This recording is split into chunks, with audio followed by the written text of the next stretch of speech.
বাঙালির বিনোদন এখন হাতের মুঠোয়। Click download the app now. কে এসেছিল? কমল নয়। আমার জন্য মনে হলো না, কমল না। কোনোদিন ও যেন আমার সামনে আর না আসে। তোমার পরীক্ষা শেষ না হওয়া পর্যন্ত আমি এখানেই থাকবো। আজ বুঝতে পারছি তোমার দাদাকে কি ধরনের জ্বালাতন সহ্য করতে হয়েছিল।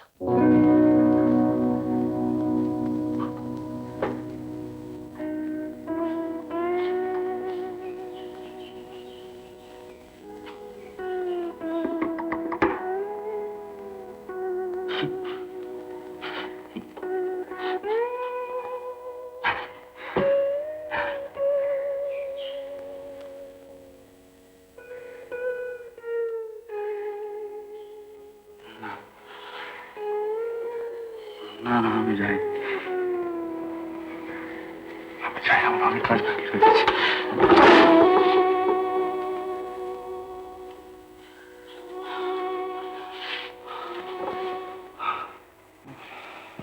দাদা, কষ্ট হচ্ছে? খবর দেবো একটা?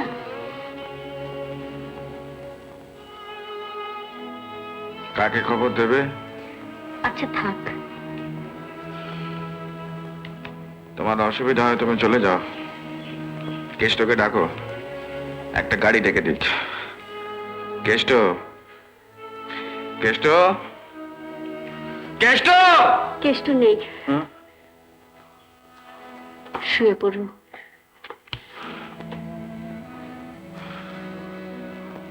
হ্যাঁ, হ্যাঁ। ছোটবেলা থেকে আমি একা। সেটা আমার দুঃখ নয়, আমার বাহাদুরিও নয়। তাই কারো সহানুভূতি আমার সহ্য হয় না। কেউ আমায় কখনো বলতে পারবে না যে আমি। এটা কি? কি এটা? তোমাকে বারবার বলছি চলে যাবার জন্য। দাদা, বিছানা থেকে ওটা আপনার কিছুতেই হবে না, শুয়ে পড়ুন। কি আপনি? হ্যাঁ আমি। পরশু আমাদের শো, সেই জন্য খবর দিতে এলাম। সেই জন্য আমাকে খুঁজতে এসছেন? না, এটা অনেকগুলো কথা আছে, চলো ভেতরে চলো। যা বলবার এখানেই বলুন। ঘরে লোক আছে বুঝি? হ্যাঁ। যাই, কমলকে খবরটা দিয়ে দিই। শুনুন, হুম? এই উপকারটুকু যদি করেন তাহলে সত্যি খুব খুশি হব।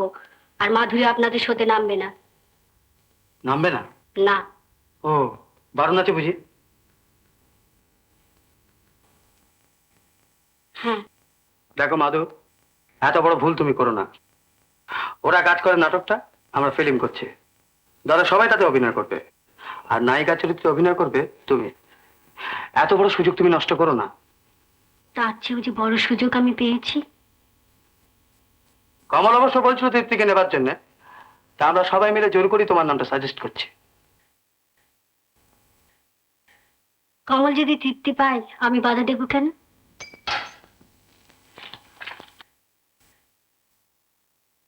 মনটা যেন ভেতরেই পড়ে আছে মনে হচ্ছে। ঠিক তাই। তাহলে আর ডিস্টার্ব করবো না, চললাম। বাইতে ভাই, কমলের দাদার খোঁজ খবর কিছু রাখো। কেন, কি হয়েছে? না, হয়নি কিছুই। আজ দুদিন হলো তার কোনো খোঁজ খবর পাওয়া যাচ্ছে না। আমি অবশ্য কমলের বাড়িতে গিয়েছিলাম, কেষ্ট বলে সেও নাকি কোনো খোঁজ খবর রাখে না। আপনি গিয়েছিলেন কেন? তার নিজের ভাই। আগামী করো না। তার ভাইয়ের সঙ্গে ছাড়াছাড়ি, তার জন্য অনেকখানি দায়ী তুমি। নতুন সুযোগ পেয়ে সমস্ত কিছু ভুলে গেলে? তোমাদের স্বভাবই হচ্ছে। শুনুন, বলো। স্ত্রীলোকদের স্বভাব বোঝবার মতো বয়স আপনার এখনো হয়নি, আর সে চেষ্টা করবেন না।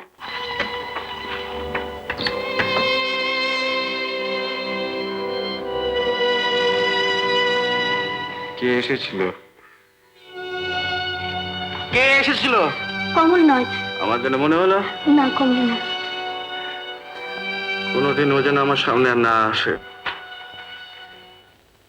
পড়ছিলে বুঝি? হ্যাঁ হ্যাঁ, মানে সামনে পরীক্ষা তো। ওটা কি? ভাত। রাত্রে খাওনি? না মানে পড়তে পড়তে অনেক রাত হয়ে গেল, সেই জন্য আর খাওয়া হয়ে ওঠেনি। না। বাবা বাবা, চমৎকার। দিদিমণি সারা রাত বাইরে শুয়েছিলেন কেন? ও হ্যাঁ, মানে বিছনাপত্রগুলো নিয়ে আয় তো। জানো সুবিধা দি, ওই নিশীথের জ্যাঠামশার না ভীষণ বাড়াবাড়ি অসুখ। থামো, ওখানে রাখ।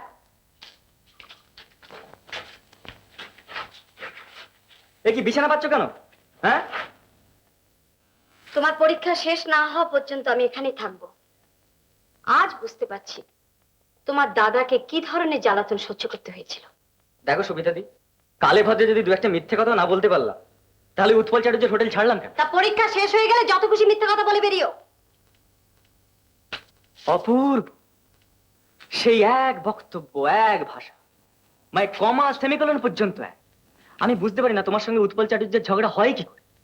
রাত্রিরে খাওয়া দাওয়া সেরে 8টার সময় আসবো। দেখো বাইরে যেন দাঁড়িয়ে থাকতে না হয়।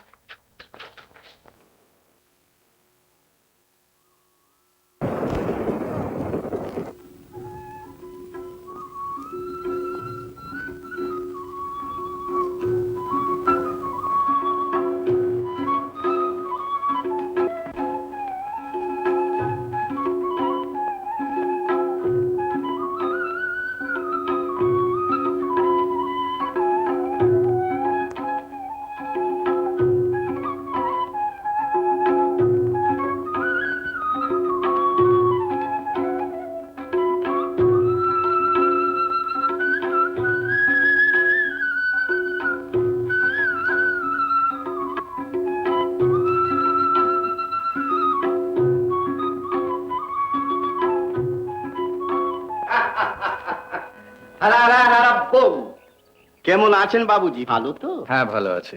বসো। দাঁড়িয়ে দাঁড়িয়ে ট্রেনের আওয়াজ শুনছিলাম, বড় ভালো লাগছিল। লাগবে লাগবে, জরুর লাগবে, সব ভালো লাগবে। শিব মহারাজ আপনাকে একদম তাজা করিয়ে ছেড়ে দেবে। যে অবস্থায় এসেছিলেন, সত্যি লালজি, আপনি না থাকলে কিছু হতো? বাস বাস, ও সব কথা হারা হারা বোম বোম করিয়া দি। আমার তো वही কাজ। সকালটা গোলাপ গাছের চাষ করি, বিকালে প্ল্যাটফর্মে ঘুরিয়া বেড়াই, যদি কাহার কোনো কাজে লাগিয়া যায়। আর রাত্রিরে হ্যাঁ 1 ঘন্টা অফিসের কাজ করি। হারা হারা বোম বোম বোম। আপনার কিসের অফিস? আমার অফিস। লালজির অফিস কিন্তু আমি দেখেছি।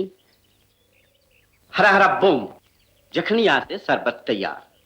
সারাদিন তো ওই করছে, কি করে যে কি করছে আমি যেও বুঝতে পারি না। ওরা ভেলকি জানে বাবুজি। তা হবে। আপনার খাতায় দাদার নামটা লিখে রাখবেন। দাদা আর বহিন দুজনারই নাম আমার খাতায় উঠে গিয়েছে। হারা হারা বম। বোনের নামটা কেটে দেবেন।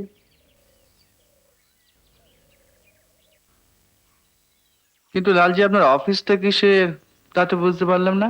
শিবক্ষেত্র প্রজাপতি কার্যালয়। এইবার আপনাকে নিয়ে যাব আমার অফিসে একদিন, দেখবেন সব সার্টিফিকেট। আপনার দেশের সব বড় বড় লোকদের কুলজি কুলজি আমার কাছে। ও, আপনি ঘটকগিরি করেন? আর কি, যাকে ভালোই হয়েছে।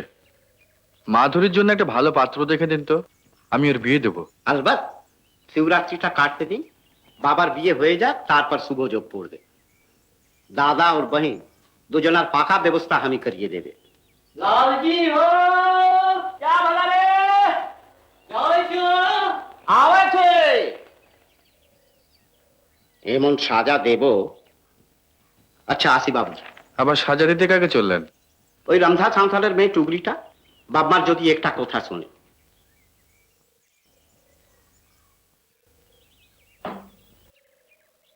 মৌজ করুন বাবুজি। নমস্তে। নমস্কার। লালজি, হ্যাঁ, মনে আছে তো কাল সকালে? ও হ্যাঁ হ্যাঁ, স্টেশনে খুব মনে আছে ভাই।